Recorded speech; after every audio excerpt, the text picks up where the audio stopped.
नमस्कार, बहुत स्वागत है आप सभी दर्शकों का। आप देख रहे हैं हमारा special show health camp with Aparna, जिसपे हम चर्चा करते हैं गंभीर बीमारियों के बारे में, लक्षण से इलाज तक। देखिए, आज के समय में देखा जा रहा है, इस समय गर्मी का मौसम चल रहा है और अग्निकांड बहुत ज्यादा हो रहे हैं और ऐसे में देखा जाता है कि दम घुटने से बहुत से लोगों की मौत हो जाती है। अभी हाल ही में लखनऊ के अलीगंज सेक्टर ई में एक अग्निकांड हुआ, जहां पे एक कोचिंग सेंटर में आग लगी और 15 जो मासूम बच्चे थे वो दम घुटने से मर गए।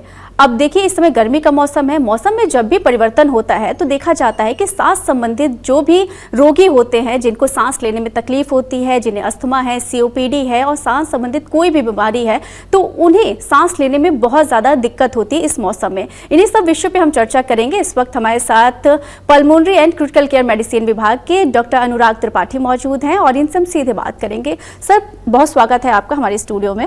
सर, पहला सवाल तो यही, अभी देखा जा रहा है कि लखनऊ में इतना बड़ा अग्निकांड हुआ है। अभी 4 दिन पहले अग्निकांड हुआ, फिर आज ही लोक बंधु अस्पताल में भी आग लगी थी और देखा जाता है कि जब भी किसी तरीके से ये आग लगती है, किसी भी कारणवश लगती है, तो दम घुटने के बहुत से मरीज सामने आते हैं। 15 जो स्टूडेंट मरे हैं वो भी दम घुटने की वजह से मरे हैं। जब भी कभी कोई ऐसी आपदा पड़ती है तो उस कंडीशन में व्यक्ति को क्या करना चाहिए कि कुछ घंटे के लिए वो सही सलामत रहे? तो जैसा कि आपने बिल्कुल ठीक कहा कि आग जब कहीं लगती है तो आग से बचने, जितना इम्पोर्टेंट आग से बचना है उतना ही इम्पोर्टेंट है दम घुटने से बचना। तो ज़रूरी नहीं है कि हर बार जलने की वजह से ही किसी की मौत हो, दम घुटने की वजह से। और जब कहीं आग लगती है तो जो डेंजरस गैसेस जो प्रोड्यूस होते हैं उसको इनहेल करने से जो मौतें होती हैं वो ज़्यादा इम्पॉर्टेंट होती हैं। तो सबसे इम्पॉर्टेंट ये है कि जब भी आप किसी ऐसी सिचुएशन में फंस जाएं तो पैनिक ना करें, घबराएं नहीं and look for ways to escape. हम वहाँ से किसी तरह एस्केप कर सकें, हमको अपनी शांति बना के इस चीज़ के ऊपर ध्यान रखना है। सबसे इम्पॉर्टेंट ये है कि आप जब भी देखें धुआं जो होता है वो ऊपर की ओर उठता है। तो आपको जब आप किसी ऐसी सिचुएशन में फंस जाएं और आप बाहर निकलने का रास्ता खोज रहे हैं तो आपको नीचे की ओर झुक जाना है एंड रेंगते हुए आपको बाहर निकलने का रास्ता ढूंढना है। क्योंकि जितनी भी खराब गैसें, पॉइजनस गैसेस होती हैं, ये ऊपर की ओर रहती हैं, तो नीचे थोड़ा सा उनकी डेंसिटी और कंसंट्रेशन कम रहता है, तो बचने के चांसेस बढ़ जाते हैं। आप रेंगते हुए जाएंगे और आपने अगर मान लीजिए कोई दरवाजा आपको मिल गया, तो एक और चीज़ इम्पॉर्टेंट है कि आप उस हाथ के पिछले हिस्से से कोशिश करें छू के कि वो गर्म तो नहीं है। कि अगर मान लीजिए कोई डोर नॉब आपको मिल गया, वो गर्म है, तो उसके पीछे आग लगी हो सकती है, वहां आपको एस्केप नहीं करना है। अगर ऐसा नहीं है तो आप वहां से निकल सकते हैं। लिफ्ट वगैरह का इस्तेमाल बिल्कुल नहीं करना है। ऐसे सिचुएशन में आपको सीढ़ियों से बाहर निकलने का रास्ता ढूंढना है। मान लीजिए अगर आपको कोई रास्ता नहीं मिल पा रहा है, आप फंसे हुए हैं, तो आपको रेंगते हुए किसी तरह खिड़की की ओर जाना है। उस समय के लिए आपको अपने मुंह पे गीले कपड़े से मुंह और नाक को ढक लेना है। गीले कपड़े से अगर नहीं हो पा रहा है वो, तो भी ढक जरूर लेना है। ये नहीं कि हम गीला करने के लिए वेट कर रहे हैं और ढक नहीं रहे। सबसे इम्पोर्टेंट ये है कि जितना जल्दी हो सके किसी रुमाल से, कपड़े से, अगर गीला हो सके तो गीला करके मुंह और नाक को ढक लेना है एंड एस्केप रूट ढूंढना है। अगर आप कहीं फंस गए हैं तो नहीं निकल पा रहे हैं तो खिड़की की ओर जाएं, किसी तरह खिड़की खोलने की कोशिश करें एंड जितनी दरारें हैं, चाहे वो दरवाजों से नीचे आने का रास्ता हो या जो भी दरारें हों, उनको गीले कपड़ों से ढकने की कोशिश करें ताकि स्मोक आप उस जिस रूम में आप फंसे हैं उसके अंदर ना आए।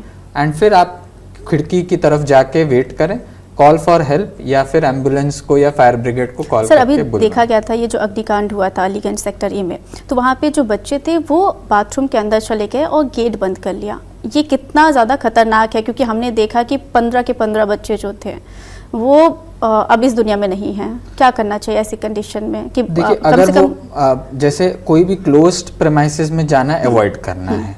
अगर जैसे वो बाथरूम में है एंड बाथरूम में कोई खिड़की नहीं है, आपने क्रिवाइसेस को बंद नहीं किया है, तो धीरे धीरे उस छोटे से एरिया में वैसे भी लोग ज़्यादा हो जाएंगे, कार्बन डाइऑक्साइड भी बढ़ेगा, ऑक्सीजन जल्दी से ख़त्म हो जाएगा, प्लस धुआं अंदर आता रहेगा, तो फिर जान जाने की और स्थिति। आपको खुले स्पेस में रहना है एंड किसी ऐसे स्पेस को ढूंढना है जहाँ से आप बाहर नहीं निकल पा रहे हैं, तो एटलीस्ट खिड़की खोल दें ताकि आपको फ्रेश एयर किसी न किसी तरह मिल सके और आपका दम घुटने से जान ना जाए। सर, अभी एक से बढ़कर एक ऐसे मामले सामने आ रहे हैं, देखने को मिल रहा है। आज ही लोकबंधु अस्पताल में भी आग लगी थी। हालांकि वो तो अस्पताल है, वहाँ पे बचाव की सारी चीज़ें जो हैं वो उपलब्ध रहते हैं, लेकिन अभी देखा जा रहा है कि LDA विभाग हो या फिर देखा जाए फायर विभाग हो, लगातार कार्रवाई कर रहे हैं और ऐसी जगहों को चिन्हित कर रहे हैं जहाँ पर फायर सेफ्टी नहीं है या फिर चिकित्सा की सुविधा भी नहीं है, मेडिकल किट नहीं है। तो सर, क्या कहना चाहेंगे कि बाकी जगहों पर मेडिकल किट में क्या क्या चीज़ें होनी चाहिए जो राहत बचाव में तुरंत इमरजेंसी में काम आ सके? सबसे पहले तो ज़्यादातर जगहों पे जैसे कहीं आग लगती है तो फायर एक्सटिंग्विशर सबसे इम्पॉर्टेंट है कि फायर एक्सटिंग्विशर हो एंड वो उसका रेगुलर इंस्पेक्शन या चेकिंग होता रहे कि वो वर्किंग कंडीशंस में हो। ज़्यादातर जगह पे अगर वो होता भी है तो वर्किंग कंडीशन में नहीं होता है। दूसरा, टाइम टू टाइम जितने भी एम्प्लॉयज़ हैं वहाँ पे, जितने लोग भी काम करते हैं या जिनका रोज़ आना जाना है, उनकी ट्रेनिंग उसको यूज़ करने के लिए ज़रूर होनी चाहिए कि अगर आपके पास सब कुछ है और आपको यूज़ करना ही नहीं आता है तो भी वो यूज़फुल नहीं रहेगा। तो आपको ट्रेनिंग प्रॉपर ज़रूरी है, आपको उन चीज़ों का होना ज़रूरी है। प्लस मेडिकल किट में ऑक्सीजन वगैरह अगर पॉसिबल हो सके, क्योंकि दम घुटने से उस समय अगर किसी को बचाना है, कोई किसी का ज़्यादा दिक्कत हो गया है, तो सबसे इम्पोर्टेंट है कि जितना देर आप ऑक्सीजन लगा देंगे तो जान बचने का सर, एक दो जो ऑक्सीजन किट है वो तो रखा ही जा सकता है, क्योंकि देखा जा रहा है बड़े बड़े मॉल्स हैं या बड़े बड़े जो शोरूम है वहाँ पे तो रखा ही जा सकता है, इतना महंगा तो आता नहीं होगा। नहीं, सिलेंडर्स आते हैं, अब तो आप सिलेंडर्स रख लें, क्योंकि ऐसे कंडीशन से मोस्टली बिजली नहीं रहती है या चली जाती है, तो you can not risk that कि आप एक वो करें, बट सिलेंडर्स एटलीस्ट आप अरेंज करके रख सकते हैं, सो दैट जब भी ऐसी सिचुएशंस हो आप तुरंत उनको ऑक्सीजन एटलीस्ट प्रोवाइड करें तो उससे जान बिल्कुल बचेगी। सर, हम ये जानना चाहेंगे, जिस तरह से देखा जाता है कि अस्थमा और COPD वाले जो मरीज हैं, और जब भी मौसम में परिवर्तन होता है तो सांस संबंधित जितने भी मरीज हैं उन्हें दिक्कत होना शुरू हो जाती है। इसके पीछे सर क्या कारण है? क्योंकि सर्दियों में भी सर देखा जाता है ऐसे मरीज बढ़ जाते हैं सांस रोगी वाले, और इसके अलावा सर अभी जैसे गर्मी चल रही है, गर्मी में भी मरीज बढ़ जाते हैं आपकी OPD में, तो सर क्या रीज़न होता है? देखिए, बड़ा मल्टीफैक्टोरियल होता है। दोनों, चाहे COPD हो चाहे अस्थमा हो, दोनों ही सांस की नलियों की जो एयरवेज जिसको हम कहते हैं, जैसे सड़क पर चलने के लिए हाईवेज होता है, वैसे एयर को पास करने के लिए एयरवेज होते हैं। दोनों उनकी बीमारियां हैं। दोनों में ये होता है कि ये सिकुड़ जाती हैं। तो गर्मियों में जो अस्थमा होता है उसमें ये होता है कि ये रिवर्सिबल होती हैं, बट COPD वगैरह ये मोस्टली ओल्ड एज में जाके होती हैं, ये रिवर्सिबल नहीं होती हैं। जब मौसम वगैरह बदलता है तो मोस्टली ये होता है कि या तो पोल्यूटेंट्स बढ़ जा रहे हैं या एलर्जेंस बढ़ जा रहे हैं, या जो खुश्की है या ह्यूमिडिटी जो है एयर में उसके चेंज होने की वजह से जो ट्रिगर होता है एयरवेज में वो ट्रिगर हो जाता है, एंड जो चीज़ें इन चीज़ों को इन एयरवेज को सिकुड़न कर देती हैं या संकुचित कर देती हैं, उसकी अमाउंट बढ़ जाता है, जिसकी वजह से बार बार ये मरीज जो हैं ये ट्रिगर होते हैं और हमारे पास मौसम बदलने से आते रहते हैं। ऐसा देखा जाता है कि अस्थमा और COPD वाले जो मरीज हैं लगभग एक समान ही होते हैं, इनके जो लक्षण होते हैं वो एक समान ही रहते हैं। तो सर, कैसे पहचानेंगे कि ये अस्थमा है या COPD है? देखिए, अस्थमा जैसे कि मैंने कहा मोस्टली ज़्यादातर ये होता है कि बच्चों में होता है। वो एक तरह का एलर्जी है एयरवेज का, जैसे किसी को स्किन एलर्जी हो सकती है, किसी को आँख की एलर्जी हो सकती है, वैसे वो अस्थमा एक तरह से एयरवेज की एलर्जी है कि जब भी कोई आप एलर्जन से एक्सपोज होते हैं तो सांस की नलियाँ सिकुड़ जाती हैं। मोस्टली ये बचपन में शुरू होता है, एंड सबसे इम्पॉर्टेंट जो डिफरेंशिएटिंग पॉइंट है वो ये है कि ये रिवर्सिबल होता है। आप इसका ठीक से इलाज करेंगे तो ये जो सिकड़े हुए एयरवेज हैं ये वापस अपने नॉर्मल शेप में आ जाते हैं, एंड जो इंसान है या पेशेंट है वो नॉर्मल सांस ले सकता है और बिल्कुल नॉर्मल जीवन जी पाता है।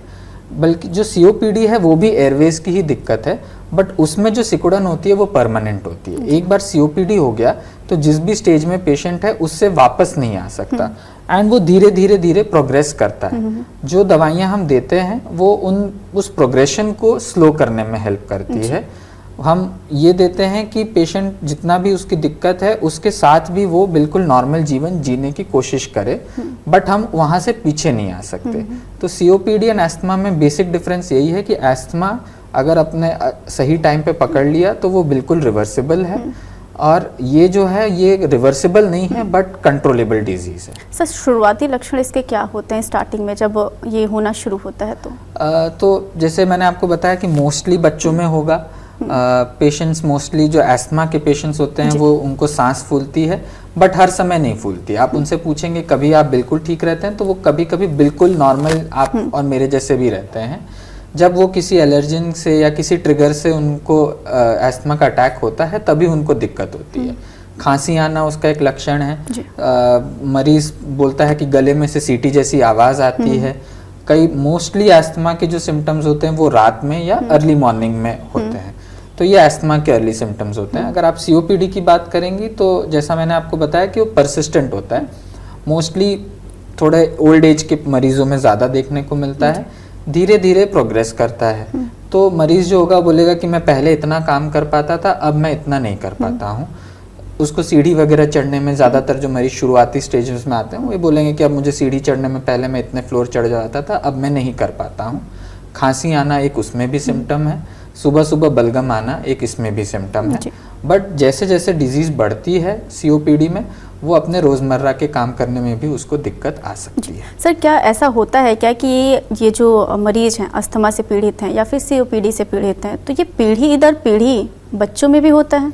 एस्थमा बिल्कुल जेनेटिक कॉजेज़ उसमें ज़्यादा स्ट्रॉन्ग हैं। तो एस्थमा में हाँ ये ज़रूर देखा गया है कि अगर कोई पेशेंट है तो उनके माँ बाप या नाना नानी दादा दादी उनमें भी एस्थमा देखने के चांसेस रहते हैं, या किसी प्रकार की कोई एलर्जी हो सकती है, चाहे आँख की, नाक की, स्किन की, एंड उनके भाई बहनों में या उनके बच्चों में भी होने के चांसेस बढ़ जाते हैं। 100% तो नहीं होता है बट डेफिनेटली एस्थमा में ज़्यादा स्ट्रॉन्ग है। सीओपीडी में अगर किसी को जेनेटिक कॉजेज़ की वजह से सीओपीडी हो गया है तो उनमें हो सकता है, बट अदरवाइज ज़्यादा स्ट्रॉन्ग एस्थमा में। अच्छा सर, अगर हम बात कर लेते हैं कुछ आंकड़ों की, तो देखा जा रहा है कि इस समय जो सांस वाले जो रोगी हैं वो लगातार बढ़ भी रहे हैं देश भर में।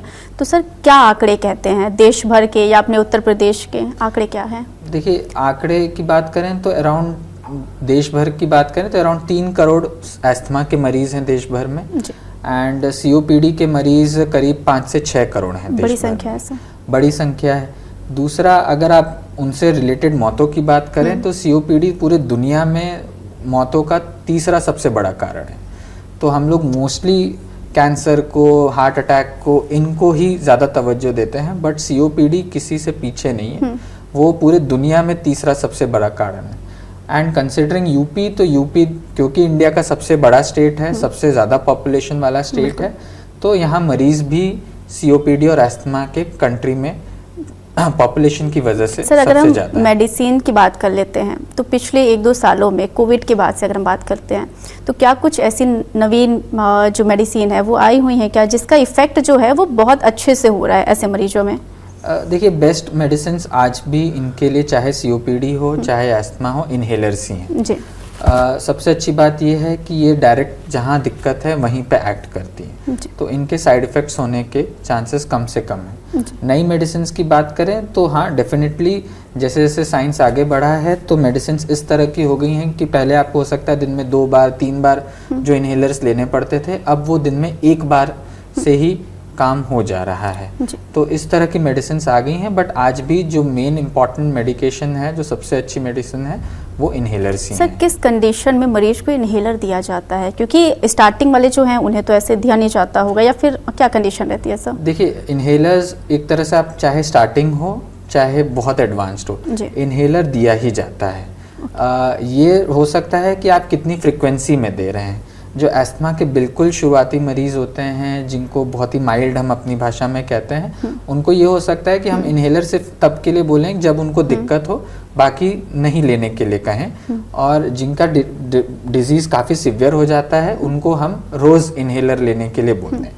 बट चाहे सिवियर ना हो चाहे सिवियर हो, बट देना आपको इनहेलर है, इनहेलर ही इसकी मेन दवा है। सर अगर हम बात कर लेते हैं गर्भवती महिलाओं की, तो उस कंडीशन में महिलाओं को किन बातों का ख्याल रखना चाहिए, क्योंकि ये पीढ़ी दर पीढ़ी तो जा ही रहा है, तो क्या बचाव है, क्या भ्रूण ट्रीटमेंट इसमें सर शुरू हुआ है?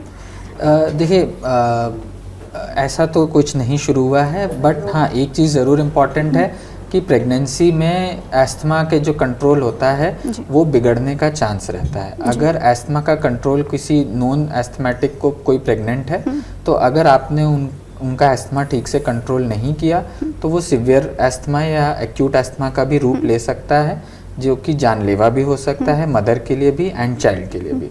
तो बहुत इंपॉर्टेंट है कि जब भी कोई एस्थमा की पेशेंट हो एंड वो प्रेग्नेंट हो तो आपको उनको एम्फसाइज करके बताना है कि इन्हेलर आपके लिए सेफ़ है एंड जब तक आप प्रेग्नेंट हैं आप अवॉइड करने के लिए जैसा डॉक्टर ने बताया है उस फ्रीक्वेंसी में इन्हेलर लेते रहें ताकि कोई एक्यूट अटैक ना हो एंड बेबी एंड मदर दोनों प्रेगनेंसी भर सेफ रहें। सर बहुत से लोग स्मोकिंग करते हैं, ज़्यादातर लोग देखा जाए तो करते ही हैं।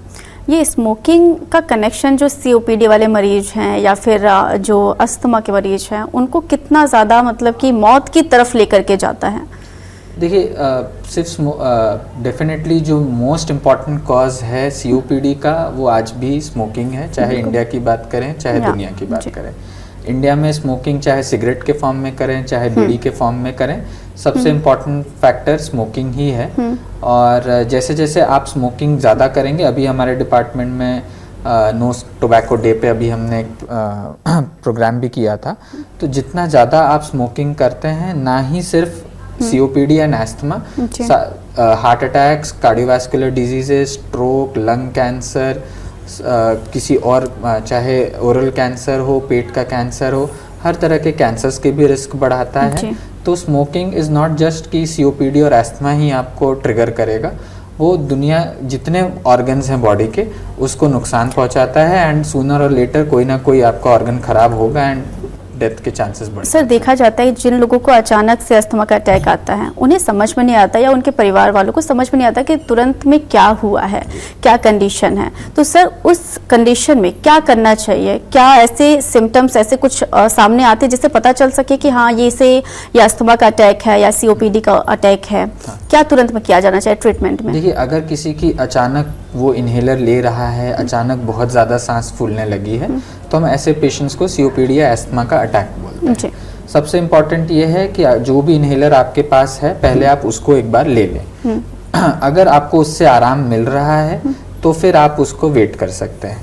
अगर आपको आराम नहीं मिल रहा है तो आपको तुरंत ही डॉक्टर के पास जाना है।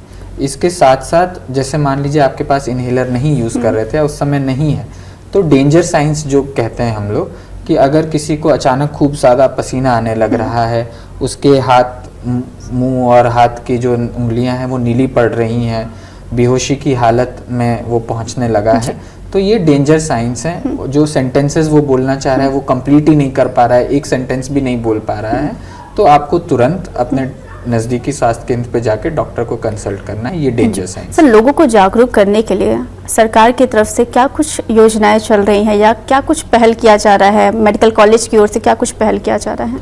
देखिए पूरे दुनिया में ये वर्ल्ड COPD डे होता है एंड वर्ल्ड एस्थमा डे होता है, जिसमें हमारे कॉलेज में भी एंड पूरे दुनिया में हम अवेयरनेस प्रोग्राम्स करते हैं एंड प्रेस रिलीजेस भी होती हैं, अवेयरनेस प्रोग्राम्स भी होते हैं।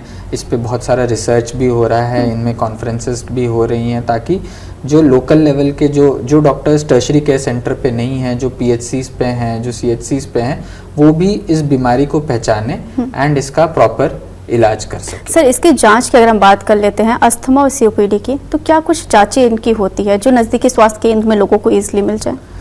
देखिए स्पायरोमेट्री एक जांच होती है जो ऑलमोस्ट आजकल सभी जगह अवेलेबल है। इसमें बेसिकली हम एक मशीन में फूंक मार के टेस्ट करते हैं एंड जैसा कि मैंने आपको बताया कि रिवर्सिबिलिटी देखी जाती है और फिर हम पेशेंट को दवा दे के हम उसको वापस से टेस्ट करते हैं। अगर रिवर्सिबल है तो हम एस्थमा बताते हैं, नहीं है तो हम COPD बताते हैं। तो मोस्ट कॉमन एंड अवेलेबल जो टेस्ट है वो स्पायरोमेट्री। सर पब्लिक को क्या मैसेज आप देना चाहेंगे आखिरी में? देखिए मैं जो मैसेज देना चाहूँगा वो ये है कि अगर आपको एस्थमा या COPD है तो it is not the end of your life. आप इसको बिल्कुल नॉर्मल तरह से अपना जीवन व्यतीत कर सकते हैं। अपने डॉक्टर को कंसल्ट करिए। अगर आप डॉक्टर ने आपको इन्हेलर एडवाइस किया है तो उसको प्रॉपरली यूज़ करिए। इन्हेलर का कोई एडिक्शन नहीं होता है एंड कई हमारे प्लेयर्स हैं, जैसे डेविड बेकहम भी एक जाने माने, अमिताभ बच्चन है, प्रियंका चोपड़ा है, इन लोग को भी एस्थमा है, ये बिल्कुल नॉर्मल लाइफ जीते हैं। जी। तो इनहेलर्स आपके लिए बेस्ट दवा हैं, उनको बिल्कुल आपको छोड़ना है। जी सर, बहुत बहुत शुक्रिया सर अपना कीमती वक्त देने के लिए। जैसा कि आपने देखा कि एक्सपर्ट हमारे साथ मौजूद थे यहाँ पे और उन्होंने तमाम बातें बताई हैं कि अगर आपको अस्थमा या COPD है तो इसमें घबराने या पैनिक होने की ज़रूरत नहीं है। हर किसी को हो सकता है ये अस्थमा, और इससे ज़्यादा राहत की बात यह है कि आजकल सरकारी अस्पताल में, मेडिकल कॉलेज में इसका इलाज संभव है, इसलिए ज़्यादा पैनिक होने की ज़रूरत नहीं है। और जब भी आप किसी आपातकालीन स्थिति में फंसते हैं तो उस स्थिति में अपने दिमाग का प्रयोग ज़रूर करें और वहां से निकलने की कोशिश करें। फिलहाल आज के लिए सिर्फ इतना ही। अगली बार हम फिर हाजिर होंगे एक नए एक्सपर्ट के साथ। देखते रहिए आज की खबर। नमस्कार।